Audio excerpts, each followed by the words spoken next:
Hello, everyone. Welcome back to The Power of Eight, where myself, Jennifer Smith, and my co host, Pollyanna Blanco, is going through this book, The Power of Eight. Today is chapter 8, The Holy Instant. And I loved this chapter. It talks a lot about the very first sentence is, it is as if my brain is wired to a bigger network. That's what one of the participants said from the intention experiments, the peace experiments.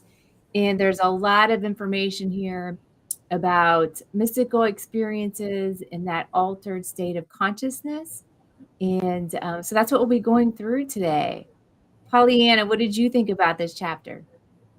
I found it to be a really fascinating and exciting chapter because it really, I almost felt it as I was reading it, actually, just the feedback from the participants in the intention experiment. And it really, for anyone who's ever maybe wondered what unity consciousness means or is about, and or even mystical experience, I love the part. This is a good chapter really to dive into, because I love the point too that was made about that these peak experience moments, which the whole chapter sort of focused on, the holy instant, as they say in A Course in Miracles, is this moment where all the sort of sense of separateness falls away. And in the past, it was sort of thought this was just for otherworldly experiences. I feel like this chapter is so timely for where we are now in the world, because it's all about how do we anchor it here now in our everyday lives, and I think that's one of the biggest messages I took away, because I know for years myself, and I'm not sure about you, Jennifer, I'm curious, like I know my own journey, I sort of awakening thought a mystical experience was something, reserved for sort of very people and out of reach, I guess, and to simplify, it would require an enormous amount of training and dedication to get there. And while all those things are valuable, I felt like this chapter kind of brought it back down to earth, right? That this is available right here and right now. What do you think? Oh, yeah, yeah. I guess I didn't really know what to expect or what I thought about mystical experiences. I didn't really have any ideas whatsoever. You do hear a lot of stories about how much training it takes, and there's different traditions that do a tremendous amount of work for this. Um, and I would say that, yeah, this brings it back down to earth, where it's possible for each and every one of us to do this. And really, I believe that the real key is to really work on quieting the mind. It always goes back to quieting the mind, right? And you and I have done quite a bit of inner work ourselves too. So I can't explain exactly when the first experience I had was, but all the work I do is really about positive mindset, quieting the mind, trusting, and having faith. I love that. Yeah, and actually, you anticipated my question, because I was going to ask you a mystical experience yourself, and if anyone who's listening right now has had a mystical experience in their life, and they feel inspired to share a little bit about that, or just if they've had one, we'd love to hear your live right now or afterwards if you're watching the replay. Would you like me to share the experience I had, Jennifer, years ago? Yes, please do. Please do. Just because I think it relates to this chapter. And okay, so in a nutshell, I was invited, this is before I'd even heard of Reiki. I was invited by a friend of mine to go see a woman who was doing Reiki for a Reiki session. And I went to her, I think it was the second session or the third session, I can't remember exactly, but I was lying on the table, and all of a sudden I'm a very visual person, and I started getting a felt sense as well as a visual of this sort of amorphic violet being. And it was sort of amorphic because it suggested it was a figure, but it was more like a sort of a silhouette. But what was more impressive than just the visual was this felt sense of this incredible peace, a pure, and it was a peace that my rational mind was trying to make sense of. And so the way of it was to say, I think this is what it feels like to be back in the womb again, where, every need is provided. And then I heard this message that love can move mountains. And what was so interesting about that peak experience was it was completely unexpected. I didn't have any special training. I guess I was just open to a whole new experience of something that I was just scratching the surface about. I didn't know about Reiki, or really, I was just curious. And in hindsight, even now, when I remember I had that experience, I don't know, but I think for a lot of people, at least I'll speak for myself, oftentimes we have memories of things and we can kind of relive them a little bit in our minds. But there was something really unique about the felt sense of this experience. While I'm aware of the memory of having gone through it, to actually go back to feel exactly of what I felt in that moment, I haven't gotten back to again. It's because it stayed with me, and sometimes I can't remember what I did yesterday.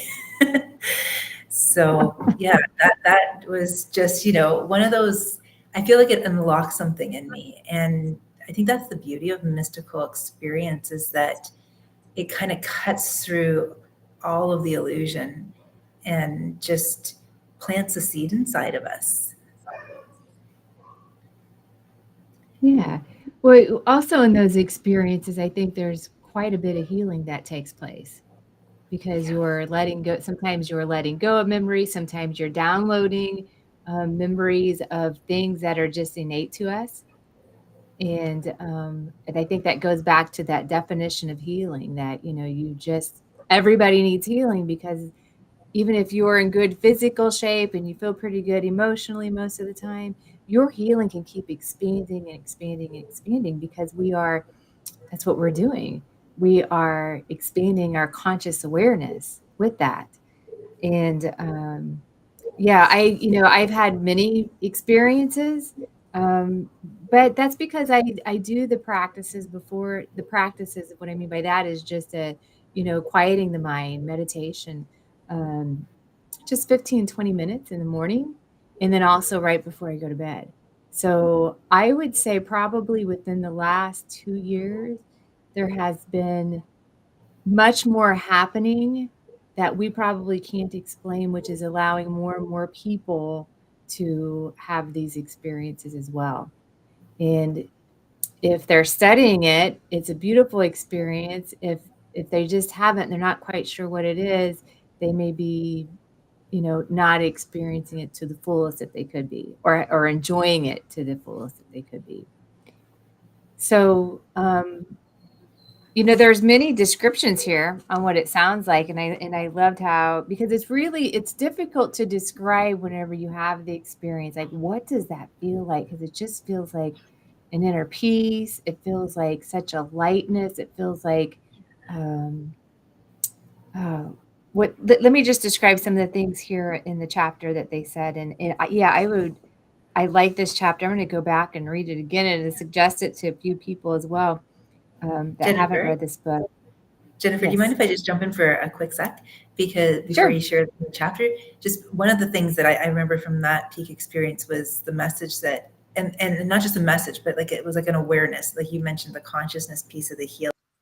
It was, everything is so dense on earth. Like that came in through a felt sense rather than just a thought itself. That was like a lived moment of awareness, heightened awareness. So I love that you brought up that piece about how, even if we're healthy, that healing is about returning to the fullest sense of that wholeness, right? So, Mhm. yeah. Yeah. And you had gotten a message. How did that come into you? Was it like something, was it a hearing? Did you hear it? Yes, I heard that message. It was interesting. Now that you're asking me to reflect, because we have different channels that we receive information from, right? I heard Mhm. it, I saw the image, and I also had an embodied felt sense of it. So it was sort of feeling, seeing, and hearing. That's good. That's a full experience right there, isn't it? Yeah. Thank you for letting me jump in. I want to hear this, what you wanted to share from the chapter there. Well, there's just different, beyond time and space is how some of the participants described it. They described it as a state of unio mystica, or Okay. a state of mystical rapture. There's the book, The Course in Miracles. That's what they call this, the holy instant, um, an altered state of consciousness. Cosmic consciousness. That was Okay. that's also how Dr. Charles Tart referred to this as well. So it's these are all real experiences that we all can have, Yes. and they're Yes. beautiful experiences. And it's interesting too, because I feel like that's that we were talking about it in the last show too, like where two or more are gathered, right? It's the amplification, right? And this chapter really extends that. And what you were just sharing about, everyone can have this experience, it's available.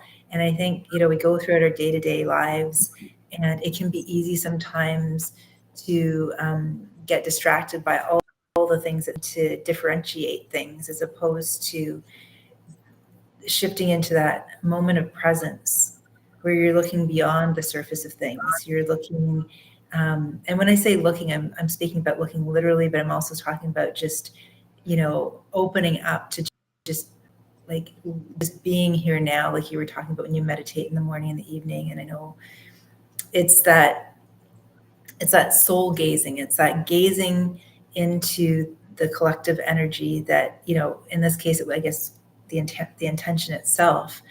And Mhm. just when I say losing the self, I mean losing a sense of that separation, right? And, you know, through that higher intention, that larger good, there's just all greater gap energies, right? Yeah. I would like to describe, there's a couple things. I described my experience, you described yours in Reiki, but I think what we should point out here is this was during just the intention with a gathered group that was all in that energy. And I have experienced that as well.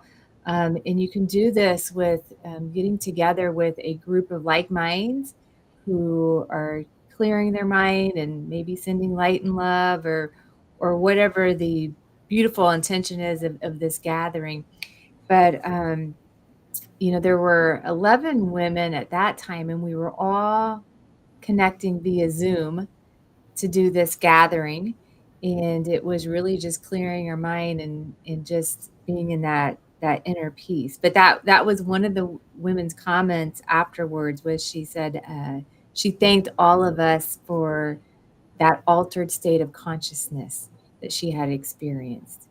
So this is a way to maybe experience it, I would say, a little quicker, unless people are already doing the inner work and clearing the mind, because these states can be had just by yourself too.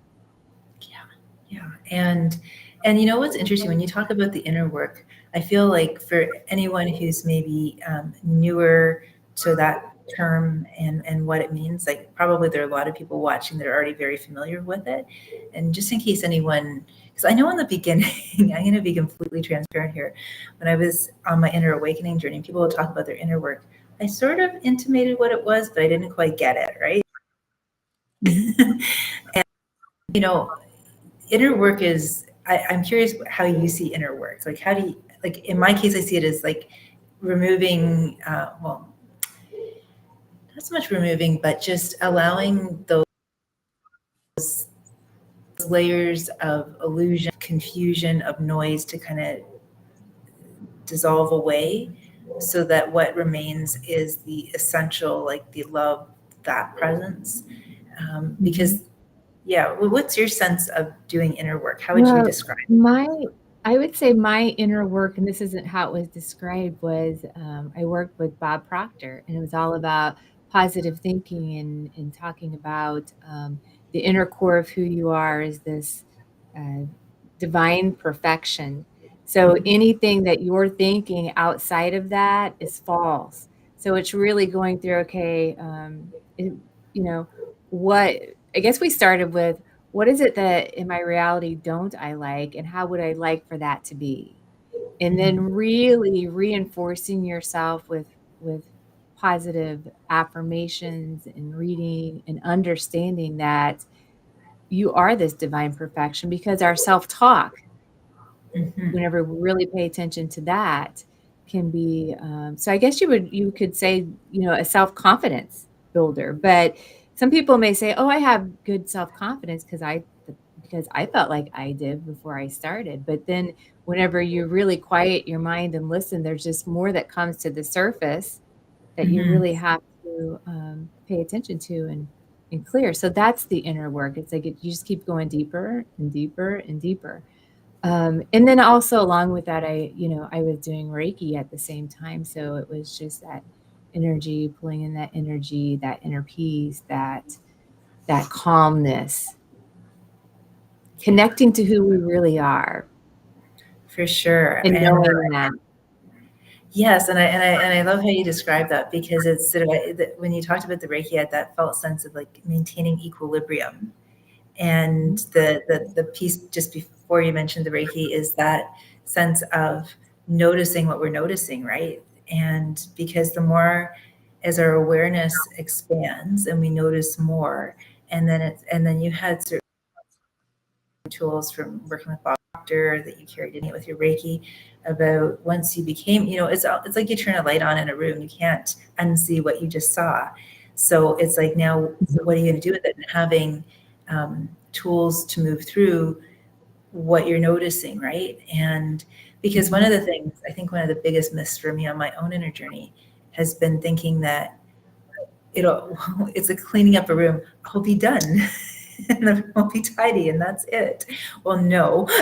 The difference is not that the room, that there will always be in the room the peanut gallery of the mind, right? The noise from that. It's just the relationship to it, the how we frame it, how we notice it, how we engage or don't engage with it is sort of, at least in my experience, like that's sort of where I've come to in my own journey, is that, awareness that it's the inner work is having a whole new, like birthing a whole new self and a whole new awareness of what self is. And then when I say the self, linking it back into this chapter, self is not just this individual projection of a human form, right? The self is the Mhm. collective self, if you will, or the unity con, all hearts beating as one. So it's it's of, when you have a beam of light and then it gets refracted into the different rays, through a prism of Mhm. all the different seven colors of the rainbow, that it's this, like, we're all refractions of that same light. You know. Mhm. Yeah. And I think how things get, I don't know what the right word for it, but whenever we refract, whenever we dissipate the light, that's all due to our doubts and worries. So it's really training the brain to be positive, to have that ease and flow, joy and ease, flow, trust, everything like that. I would say too that probably with the mystical experiences that I have, there was Bob held up this book one day, so I got this, and it's called The Mystic Path to Cosmic Power. So I read that. I mean, I've read several books on things like this, and then of course we have our spiritual teachers that also helped us, taught us a little more about the mystic side of life. So there's been some trainings and some teachings that I went through, but I would say the biggest part is really just allowing, having that positive mindset, trusting, allowing, and paying attention to you yourself during the day. So that's the biggest part of the study, is paying attention to you. Like, what am I thinking? Why am I thinking that? And really building a strong mindset to think positive. Yes, it's so important because really, you got me thinking, Jennifer, for a second. A question just popped into my head out of nowhere. What is the negative, anyways? Because really, if there only is unity, Yeah. almost. I mean, it's just, I don't know. I'm asking it as a rhetorical question, and I shouldn't answer my own rhetorical question, but it's just something that I kind of felt like just popped into my mind because at the end of the day, I mean, it may be that, how we live in a sort of polarization, and it's like the the positive is that focusing on, what we do have, what we have to be grateful for, you the abundance, right? And the negative is sort of the lack and the what's not happening or what's not turning out the way we want it to. And we know from our studies and, with various teachers and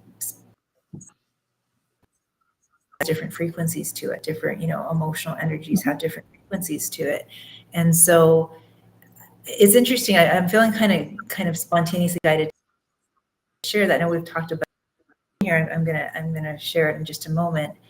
But as you were speaking, I was also feeling into, like, I wanted to say that law of entrainment, right? Because when you're in a collective group, even if you don't have quote unquote special training, but the group is of a certain frequency, there's that law of entrainment, I think, that starts to take over.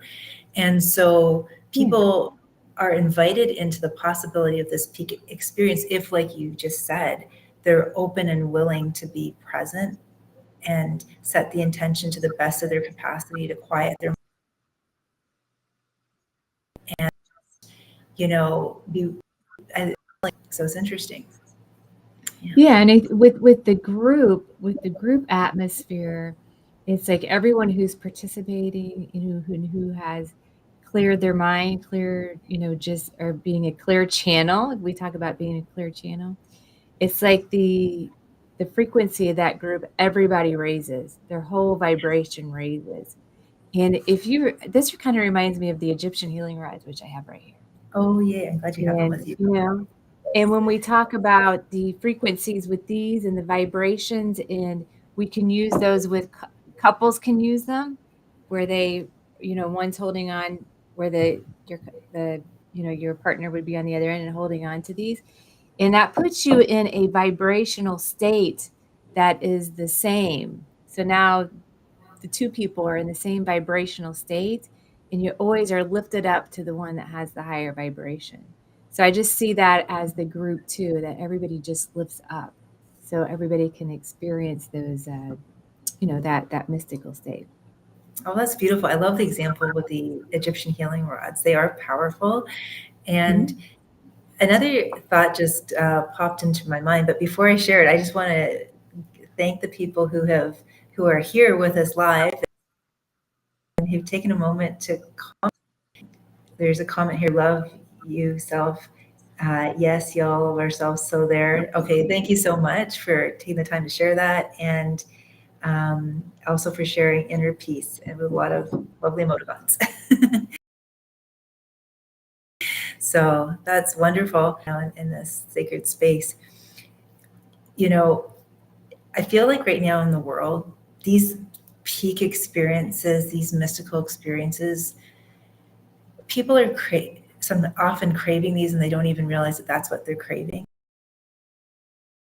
And that's where, because they're looking sort of in all the wrong places, in quote unquote, to find that where it can't be found, right? And just to kind of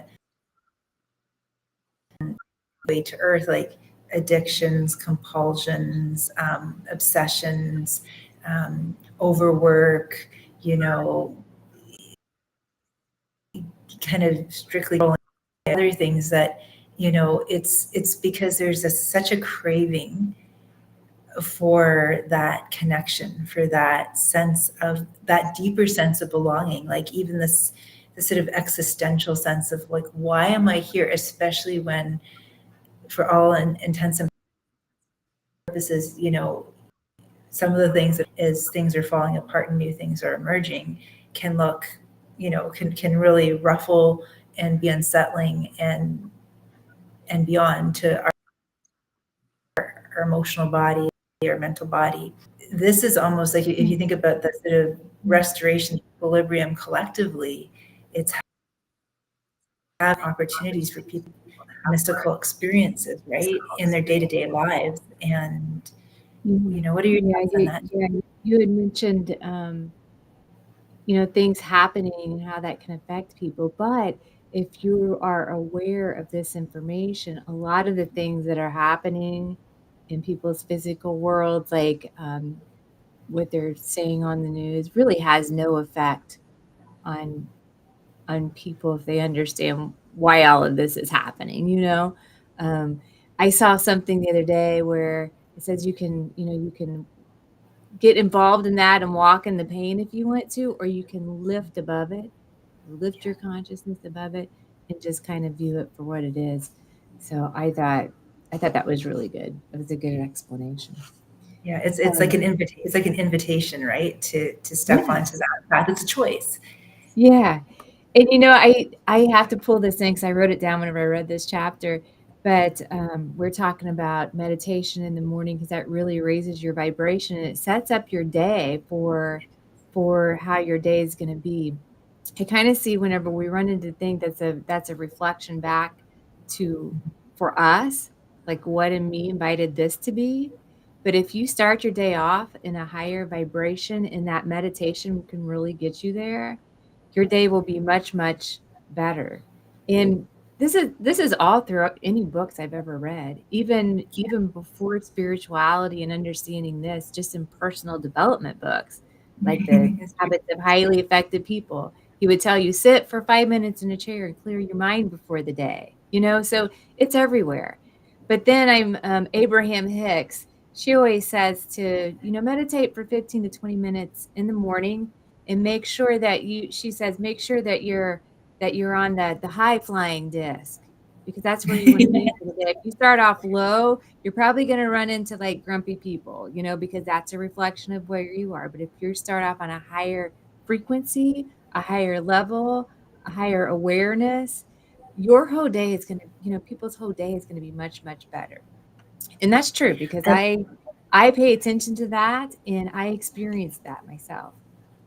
Same here. And this is a beautiful example, what you just shared, of how people can literally bring the mystical into their day-to-day lives, the way they choose, right? This is how we can be of service, and it's not about, it could be a monk sitting on a mountaintop. It doesn't have to be only that. Like, this is how the new earth is birthing.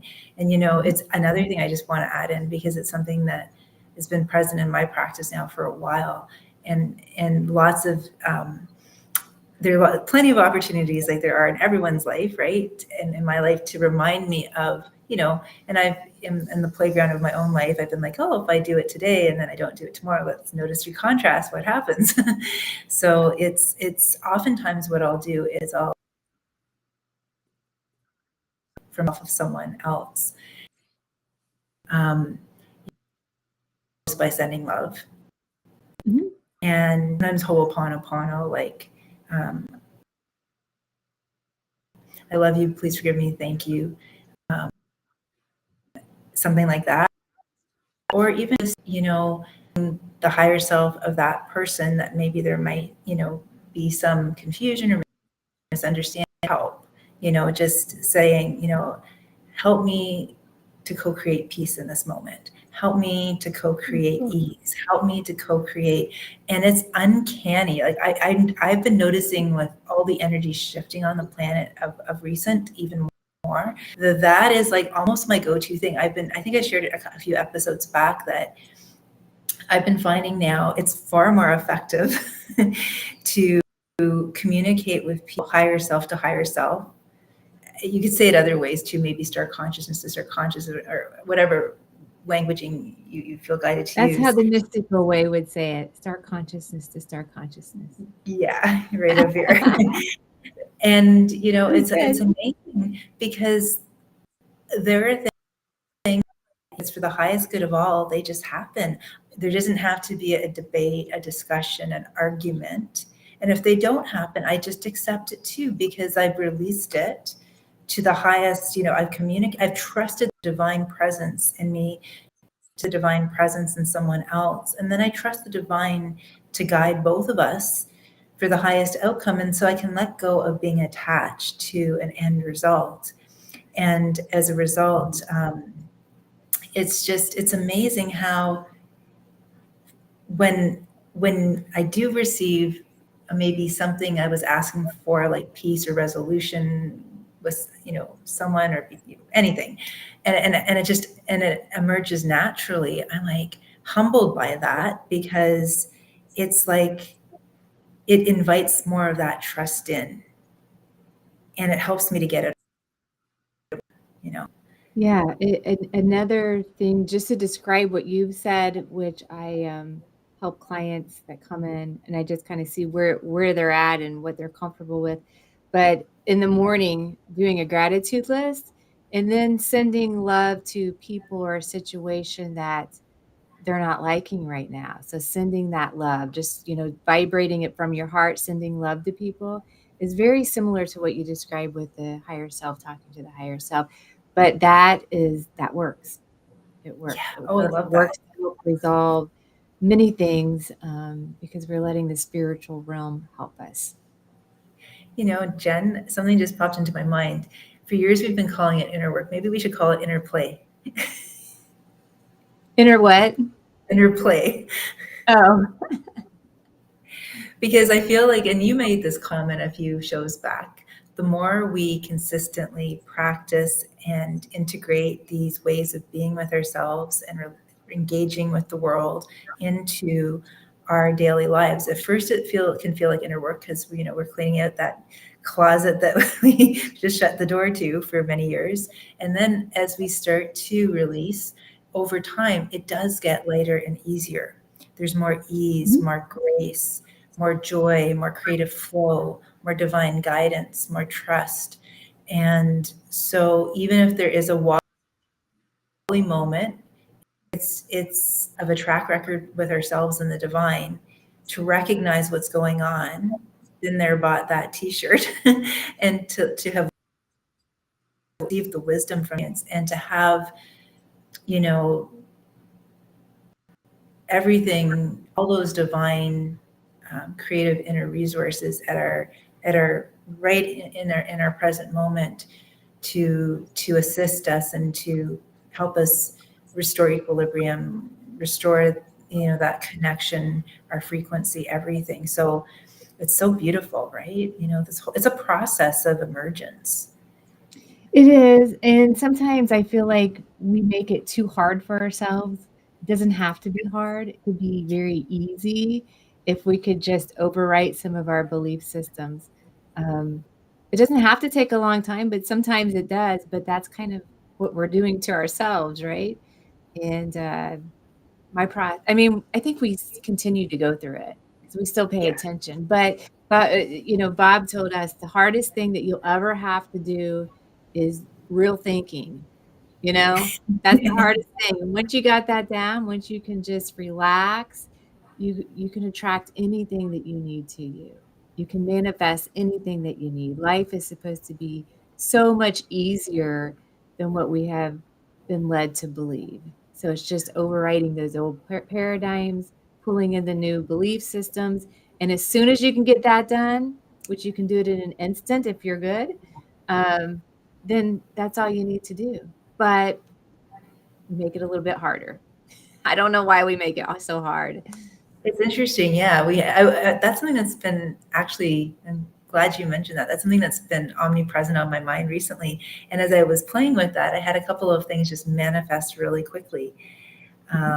Like there was some, because of something with our teaching contract, I knew that we were going to be getting some back pay, and that happened back in, I think it was May or June. I think it was June. And I thought, okay, that's it. And then all of a sudden, last week, I woke up, I saw my bank balance, and I was like, microphone drop, what just happened? And it was like, there's more. Oh, because I knew I had a mentalization that a lot of my colleagues do of, we get a coffee for free in teaching, we're really abundant, right? And there's that plaque that was still there. And I was like, oh. and then,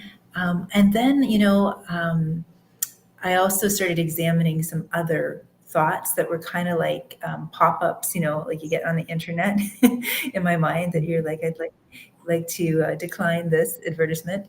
And and then all of a sudden, when I became consciously aware of it and said, thank you, but no thank you, I'm going to choose this, then all of a sudden, out of the blue, someone who I haven't talked to in probably 7 years reached out to me and said, let me know when you're doing another retreat down here. I would be there in a heartbeat.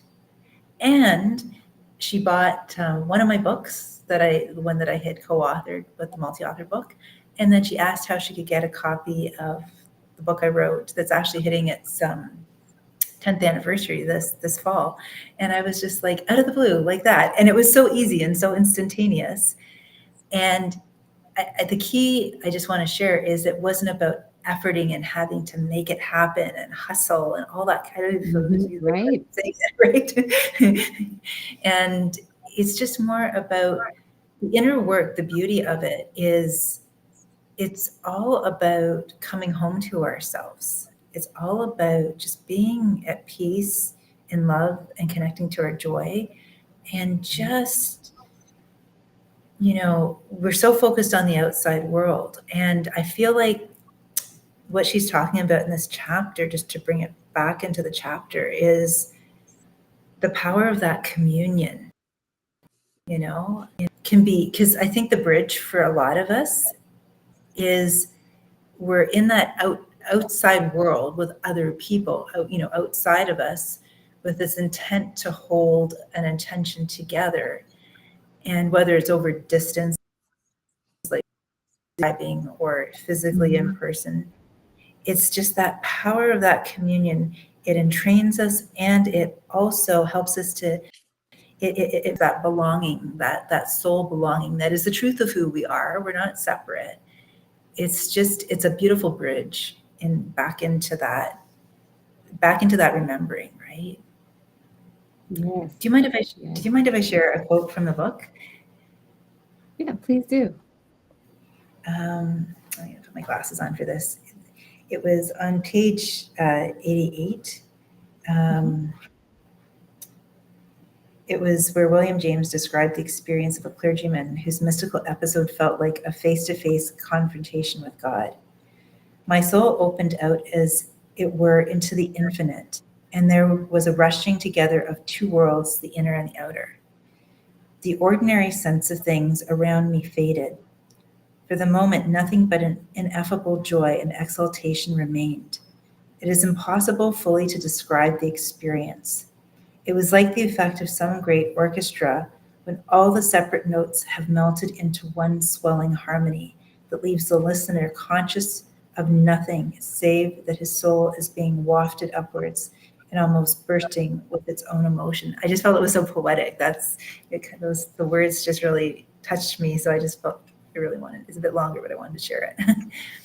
Yeah, that's That's a great explanation. It's really hard to describe. So this chapter is great for anyone to read, because if you're reading through these, you might, some things might touch you a little more than others or resonate with you, so you can get a sense of what this is like. Or if you've had the experience, we love to learn how you would describe that experience as well. Yes, and I'm glad you mentioned that, Jen, because we have someone else who's joined us here too, and has said good afternoon, ladies. And I agree, and I'm glad. Hopefully, we're not fading in and out anymore as we were earlier. So thank you for being here as well too, and for joining us. And so, okay, very poetic. Thank you very much. That's great. Just out of curiosity, like, have either of you, can you relate to this? Like, have you had mystical experiences? Are you looking to experience mystical experiences? Is there anything you feel inspired to share right now? Do you have any questions you feel like asking? Give you a moment. We'll give them a moment, and then this would probably be a great time to end this chapter. I would like to. This is what I have underlined. It was Greeley's view that anyone undergoing this state is actually afforded insight into a greater reality. And I love that, because that's I've talked to many people about. There's multiple realities, and so I just wanted to point that out. And then next week we will be going over chapter 9, Mystical Brain. So I'm sure that one will be quite exciting to talk about as well. Definitely. I'm looking forward to that chapter as well. And this is where I really juice because Yeah. because it's true, we can get so easily locked into one reality. And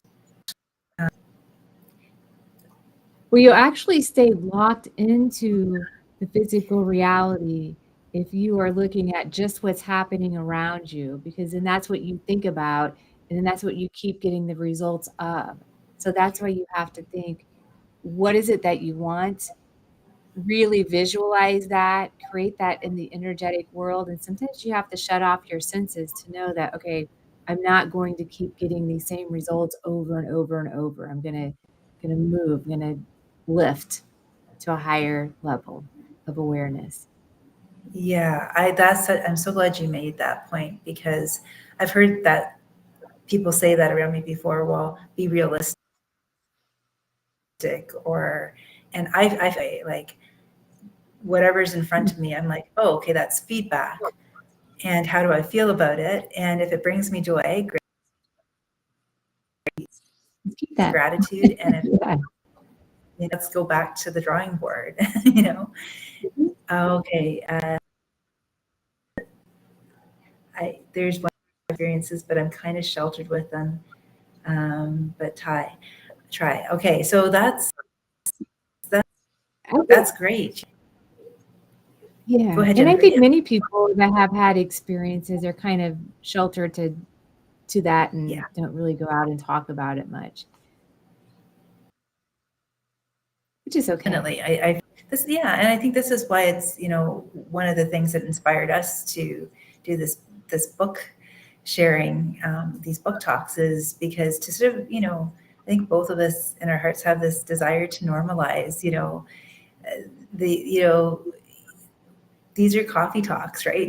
Coffee talks that, it doesn't just have to be about the weather or, the latest game on, that this can be something that we gather and talk about and share our experiences about over the week, and it's as normal can be, right?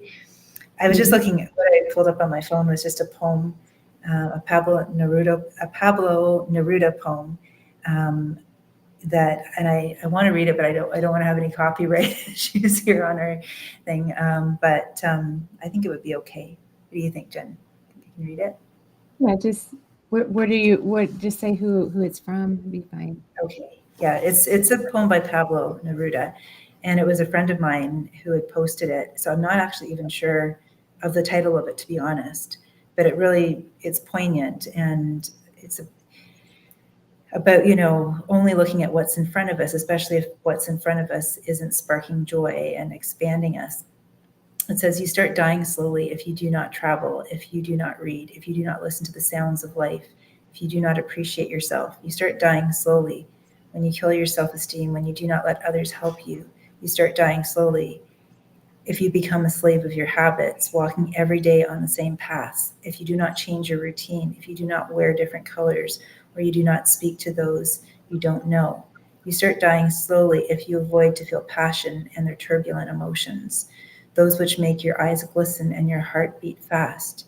You start dying slowly if you do not risk what is safe for the uncertain, if you do not go after a dream, if you do not allow yourself at least once in your lifetime to run away from sensible advice. Don't let yourself die slowly. Do not forget to be happy. And so I feel like that's the choice point of, and the fact that this poem has, I don't like to say do not so many times out loud, but as I read that, it makes me want to say, I do. I do. This is what I do. This is what I choose. Because of, you know, staying in that comfort zone. And I feel like that's what the mystical gives us too. It gives us that invitation to feel safe in the uncertainty and to feel expanded by it rather than threatened by it. So. All right. Very good. Thank you, Pollyanna. Thank you, everybody who's Thanks so joined much, us Jen. today. We appreciate your participation, and we will see you next week as we go over Chapter 9, The Mystical Brain and the Power of 8. Thanks, everyone.